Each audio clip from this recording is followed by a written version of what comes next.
So I decided to do like a little mini series on Mercy. I have been reached out by a lot of people asking about her story and what I plan to do with her now that I know what's kind of going on with her.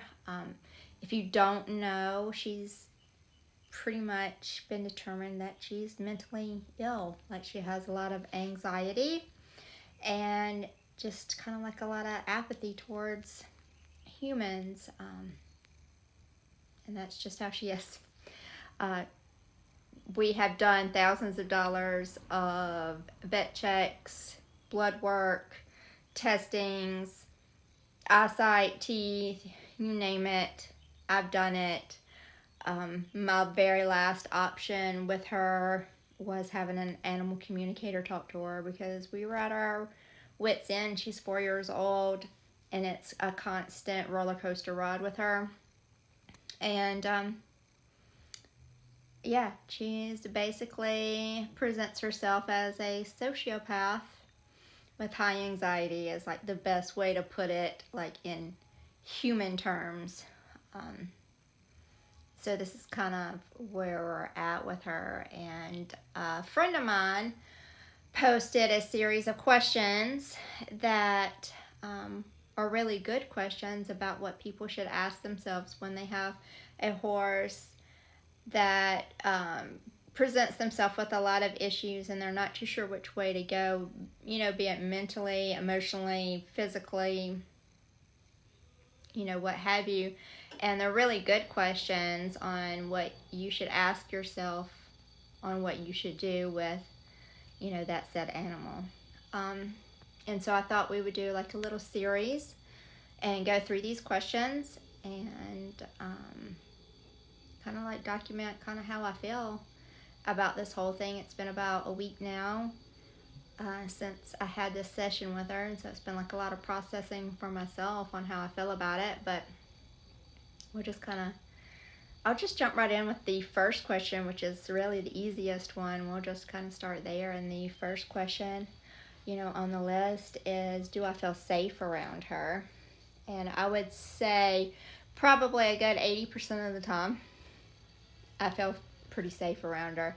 I have spent enough time with enough hours under our belts on her behavior. I can almost feel when she's going to have kind of a rough day and when she isn't.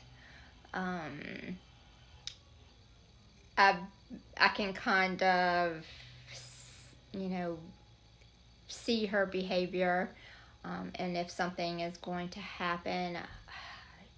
I wouldn't necessarily say that she's extremely violent, even though she has been in the past. But she's mostly just,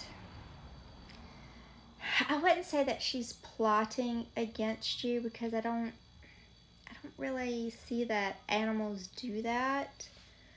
And like a lot of people, will, there's a lot of arguments on that subject, whether animals are thinking ahead or just living directly in the moment. But she does almost seem as if she is thinking about her next step. I definitely don't call her stupid, but on the most part, I do feel relatively safe around her, and I know what I need to do to keep myself safe around her.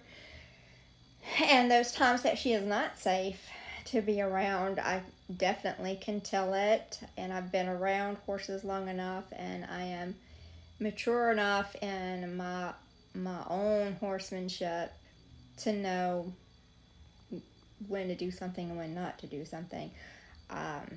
There is no ego in there. If she is wide ass open and is out for blood, we're not getting in a fight. Like, I'm not getting in there and going to do anything that's going to put myself in danger. When she does do her strange behaviors, you can usually see it. It's not out of nowhere.